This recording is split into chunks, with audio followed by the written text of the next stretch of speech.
আসসালামু আলাইকুম ওরহমতুল্লাহি ওয়াবারাকাতুহ। 1 মিনিট মাদ্রাসা ইউটিউব চ্যানেলের সম্মানিত দিনী ভাই বোনেরা, আমি আশা করি আল্লাহ তাআলার অশেষ রহমতে আপনারা ভালো আছেন, সুস্থ আছেন।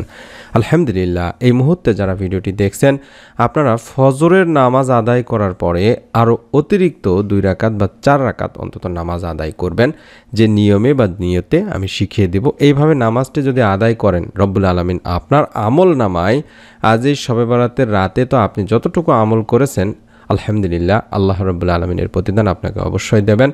এবং আপনি যদি এখন অন্তত 2 রাকাত বা 4 রাকাত সালাত আদায় করেন বা নামাজ আদায় করেন ফজরের নামাজের পরে, তাহলে আল্লাহ তাআলা আপনার সেই মাগরিব থেকে শুরু করে এখন পর্যন্ত, অর্থাৎ সারা রাত ফজরের আগ পর্যন্ত এই পুরো রাতই ইবাদত বন্দেগী করার সওয়াব আপনার আমল নামায় দেবেন। সুবহানাল্লাহ। তাই অত্যন্ত গুরুত্বপূর্ণ আমলটি অন্তত অবশ্যই করবেন।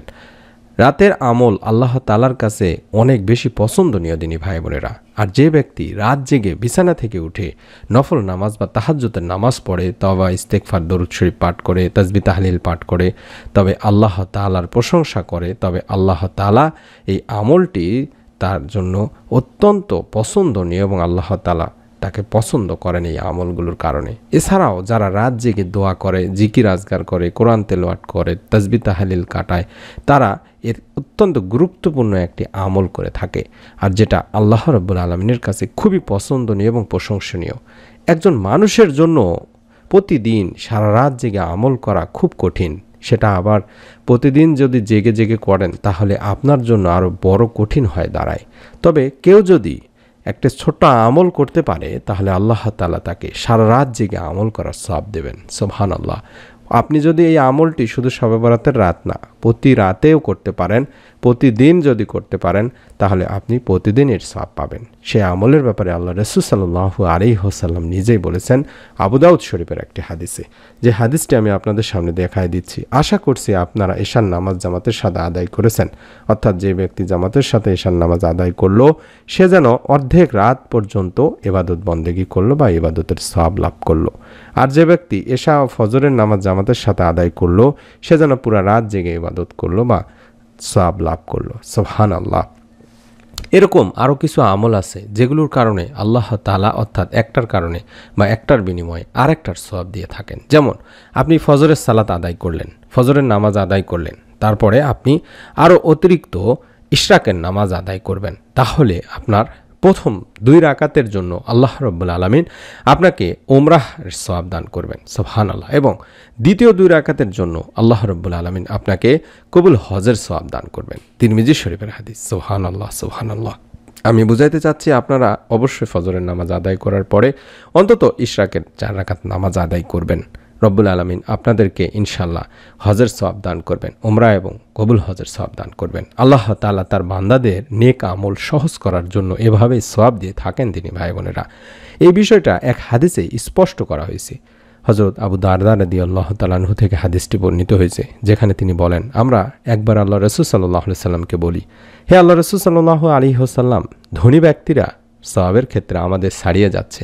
তারা হজ করেন, আমরা হজ করি না। তারা সংগ্রামে যুদ্ধে শরিক হন, আমরা সংগ্রাম বা যুদ্ধে শরিক হতে পারি না। তখন রাসূল সাল্লাল্লাহু আলাইহি সাল্লাম বললেন, আমি কি তোমাদের এমন আমলের কথা বলবো যেটা তোমরা করলে তারা যে আমল করে তার চেয়ে বেশি সওয়াব পাবে? আর সেই আমলগুলোর মধ্যে তোমরা প্রতি নামাজ আদায় করার পরে 34 বার করে আল্লাহু আকবার পাঠ করবে এবং 33 বার করে সুবহানাল্লাহ পাঠ করবে এবং 33 বার আলহামদুলিল্লাহ পাঠ করবে। এটি মুসনাদ আহমদে রয়েছে। তাহলে আপনি অবশ্যই অবশ্যই এই আমলটিও করার চেষ্টা করবেন তিনি ভাই বোনেরা। আল্লাহ রাব্বুল আলামিন আপনাদেরকেও ইনশাআল্লাহ এর সওয়াব দান করবেন। আমি অনুরোধ করছি, যারা আমার এই ভিডিওটি দেখছেন, অন্তত অবশ্যই আপনারা প্রত্যেক দিন এখন থেকে শুরু করে প্রত্যেক নামাজ আদায় করার পরে অবশ্যই 34 বার আল্লাহু আকবার, 33 বার সুবহানাল্লাহ, 33 বার আলহামদুলিল্লাহ পড়ার চেষ্টা করবেন। অবসর সময়গুলোতে বেশি বেশি করে এই 3টি জিকির বা এই 3টি আমল করার চেষ্টা করবেন। এবং ফজরের ফরজ নামাজ আদায় করার পরে তাসবিহ তাহলিল পাঠ করে অন্তত 2 রাকাত করে 4 রাকাত, অর্থাৎ একসঙ্গে আপনি 4 রাকাত সালাত আদায় করতে পারেন। তাহলে প্রথম 2 রাকাতে আল্লাহ তাআলা আপনার জন্য উমরা এবং দ্বিতীয় 2 রাকাতের জন্য কবুল হজের সওয়াব দান করবেন। আমি অনুরোধ করছি আমার সম্মানিত দিনী ভাই বোনেরা, এই ভিডিওটি থেকে যে তথ্যটি আপনি পেলেন, আপনি নিজে আমলটি করবেন, পরিবারের সকলকে আমলটি করার জন্য বলবেন। এগুলো সহিহ হাদিস থেকে আপনাদের সামনে তুলে ধরলাম। রব্বুল আলামিন আপনাদের সকলকে নেক বুঝ দান করুন, সহি বুঝ দান করুন।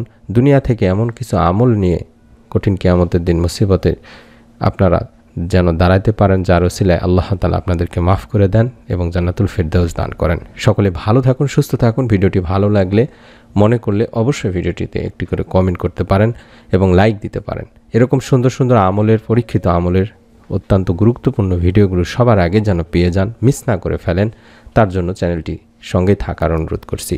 সকলে ভালো থাকুন, সুস্থ থাকুন। আল্লাহ তাআলা আমাদের সকলকে এই আমলের ওসিলায়, শবে বরাতের আমলের ওসিলায় আমাদের জীবনের সকল গুনাহ মাফ করুন, আমাদেরকে মনের নেক আশা যেগুলো রয়েছে সেগুলো পূরণ করুন। আমিন। আসসালামু আলাইকুম ওয়া রাহমাতুল্লাহি ওয়া বারাকাতুহু।